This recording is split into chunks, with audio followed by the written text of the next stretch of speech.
this is the way they make Cuban bread, which a lot of people have never seen, and this is kind of unique to this area.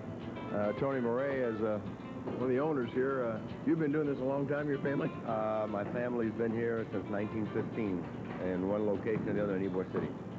Roland, you remember his family, of course. Of course. I think most people don't realize today you're making how many loads? Today about 7,000. Normal production every day is about 5 to 6. Today we're a little heavy, about 7. And there's only how many, 4 or 5 bakeries that do this anymore? There's about one other one about this size and 3 little ones in the city of Tampa, but it's only made in the city of Tampa this way, as far as I know.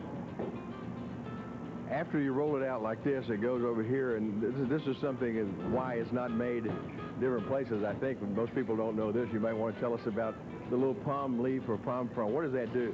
Okay, this is a normal Florida palmetto that we go out in the woods every day, and we have somebody pick them for us. This is a palm leaf that has been split in half. Okay, you'll see the normal palm leaf. We split it in half. And the purpose of this is when it goes on the bread, it gives it a weak spot. It keeps it wet underneath. So when it goes in the oven and starts to rise very rapidly, it'll split right along that seam and give you that evenness that the bread seems to have on top. That's the only purpose. It's not for flavor. It's just to give us a weak spot.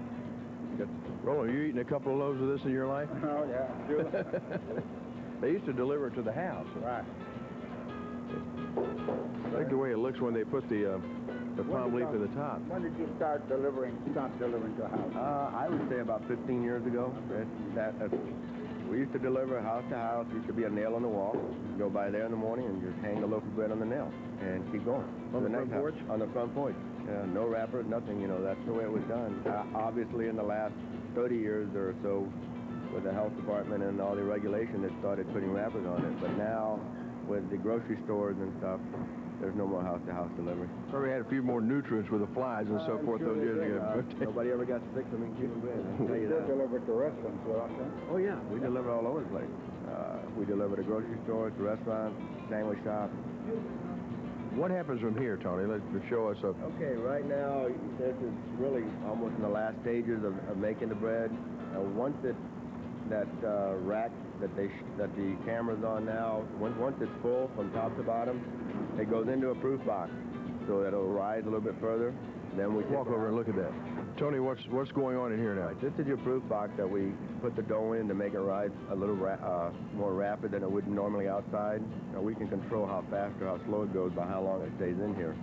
Once the loaf is made and it's right, it goes in the steam box, and it's left to rise till it's almost ready to go in the oven. Okay, now we have part of the 7,000 loaves that you're making today. You put them in a big bag? Yeah, they're big bags and a big plastic wrap around them. Again, it depends on who's getting it and how it's packed. These are going out of town. They're going to Jacksonville and to Sarasota. So they will be wrapped in a plastic wrap. How far does this go? Just all over Florida? We go, yeah, basically all over. We ship all over Florida. This bread doesn't exist. No, it doesn't. Away from here, right? No, I think this is the only area in the whole state, or in the whole United States, really, that does this kind of bread. Did you discard the leaves? Yes, the palmetto leaves are discarded. Some people don't like it. Some people think it looks funny on it, but a lot of people, especially the tourists, want it left on so they can show the people that, that... Here's some of it back here loose. Yeah, we have some loose here. This is your finished product, and if you see the design on the top, that's where the palm leaf was. So that has a purpose. In other words, without that palm leaf, you couldn't make without the bread. Palm leaf, it would tear up. I'm looking for one that didn't have it on there, but I can't see one right now. And what it does, it will not open. It'll tear somewhere else, and it really gives you an uneven loaf of bread, so we can't... Every day you go in the woods and pick... Every day we have somebody go out there, yeah. And you figure if we make 7,000 loaves, and each load takes 3 little leaves, that's 21,000 pieces of palmetto on this bread every day.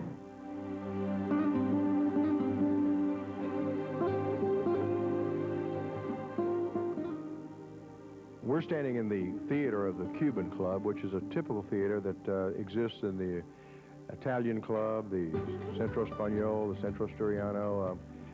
Every building had a downstairs, which we'll show you later, and a an area like this with a theater and a place to dance upstairs where all the families congregated, came together with Stan Tipton, who's booking all the things that happen in here now. Stan, you're getting a lot of things happening in the club? We're getting things, putting a little life back into the building, which we're very happy for. We've got some weddings taking place in here, concerts, parties, corporate functions, and other special events. We're very excited about the building coming back alive again. Fernando, I guess, Fernando Noriega, I guess this kind of is pretty nostalgic for you. You kind of grew up in this place, didn't you? Yeah, my mother was a member of the Cuban Club, and I was born into this club. And I have a little booklet that has my baby picture and that I'm a member of the club. And I was 19 years old before I realized that there was other medical care than the club, you know. On the third floor up here, the doctors had their consultation. You know, this room really brings back a lot of memories. This is where they had the doctor's consultation. We used to call it la consulta. The doctors would come here, and they were contracted by the society, so you didn't know which doctor was on call, but you never questioned who it was. And you would come, and they would see you, and they would tell you if you had a problem, and if you needed a prescription. Right next door was the pharmacy right down here. You took your prescription, they gave you your medicine, and you went home. Should you have a more serious problem, they would send you to the hospital. And I remember the hundreds of times that I sat in this room here waiting to see the doctor, because there was no appointments or anything. You came and they gave you a number and you waited. You can imagine the thousands and thousands of people that were taken care of with our mutual aid societies, never depending on any system, never depending on any type of public assistance. You paid a small fee and you had the opportunity to have all kinds of medical care. Prescriptions, as well as hospital, as well as doctor's consultation. At the same time, the mutual aid societies like the Cuban Club took care of all your social needs. We had the theater, we had the ballroom. Did you come to any plays in this theater? I saw movie stars like only the over 60 crowd would know, but Libertad Lamarque, Maria Felix, Pedro Armendáriz, right here in this theater with my mother and my father. It was a family event. You know, these old buildings were made for family events. Did you meet any girls on the patio or upstairs on the dance floor? We used to go behind, there was a little tree back there in the patio, and there's where we used to meet them. No, but I came to my very first dance here in the Cuban Club patio at 16 years old. But your parents were with you, right? Oh, yeah. It was, the whole building was being used, because you had the picnics, and the picnics you had the food out in the ballroom, and then you had theater going on, and then the dance was outside in the patio.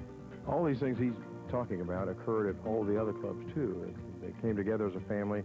Downstairs are where the men congregated in the evening to play dominoes and cards, or while the women stayed home and cleaned house and took care of the children.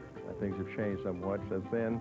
And then on Sundays and Saturdays, they would have the dances, the plays, and this type of thing. But everybody came together all the time, together as a family. Of course, that also has changed, unfortunately. But we're trying to resurrect some of this, Stan, and it's been really good. We're slowly getting there. We're very pleased with the efforts made by the foundation in regards to the grants. We're hoping that the grant comes in this summer, that we can begin the renovation upstairs in the ballroom. Hopefully, we'll always keep this up so people can remember what a great heritage this was at one time.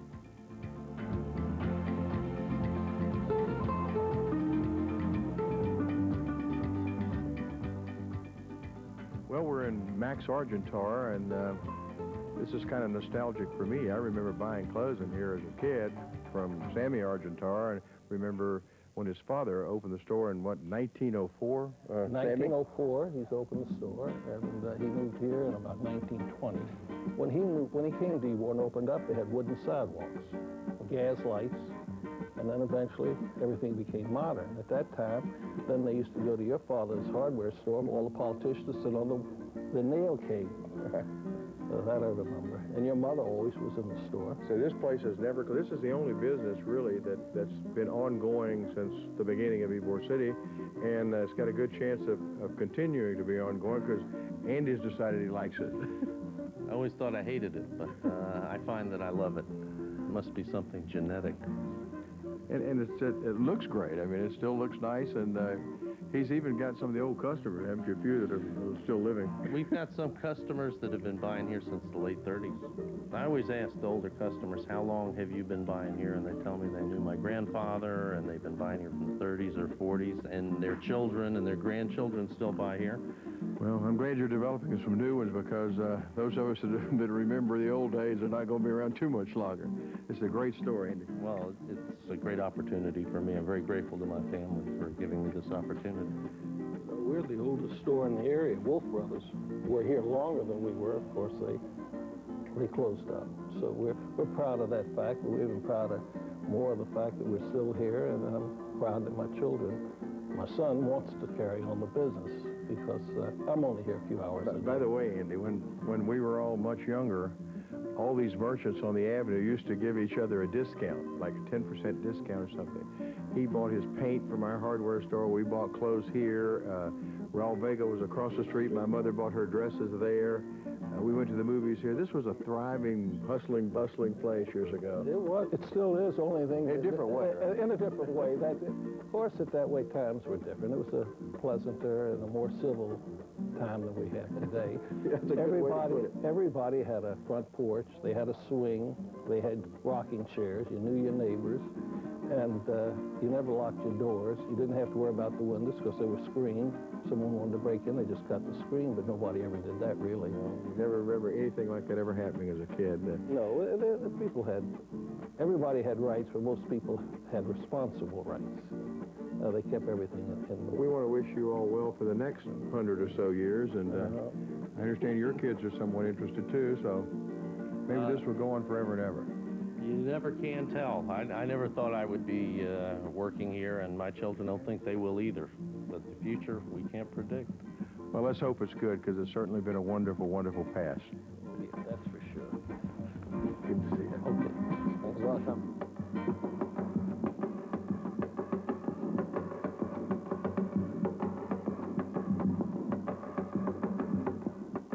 Believe it or not, I'm standing in the warehouse of my family's old hardware store. We were here for about 50 years, and like everything else, Ybor City's changed. I'm with Tom and Christian, who are running a different kind of shop. This used to be a paint warehouse, and it's changed. Tom, what is it you do here? You got a lot of funny little characters. Well, what we do is, it's called Creatures of Delight. We do puppets, backpacks, and dolls, all different shapes and sizes. They're basically creatures that we make and we sell to over 150 stores across the country. Creatures, is that what you call them? Yeah, basically creatures. We do alligators, we do fish, we do troll kind of things, and a lot of dragons and stuff. So the best way to describe them is creatures. People kind of look at you like you're nuts when you say, well, what do you do? And you say creatures. And then when they see it, they realize that with all the different things we do, that's the best way to describe it. Well, talking about creatures, Christian, you're an artist. I like your hair. What is that you've got in your hand? Another creature? Yeah, this is one of our newest fish. It's an angelfish. One of your newest fish, huh? Mm-hmm. How often do you do your hair? Different color? Every couple months. We have gone in Ybor City from a paint store to creatures. The good part is that it works. And imagine selling to 150 stores around the country something made in Ybor City that most people here probably don't even know. It's certainly different, but it's good. And we thank you. Thank you so much. Thank you. Wish you well. Thank you very much. Thanks, Christian.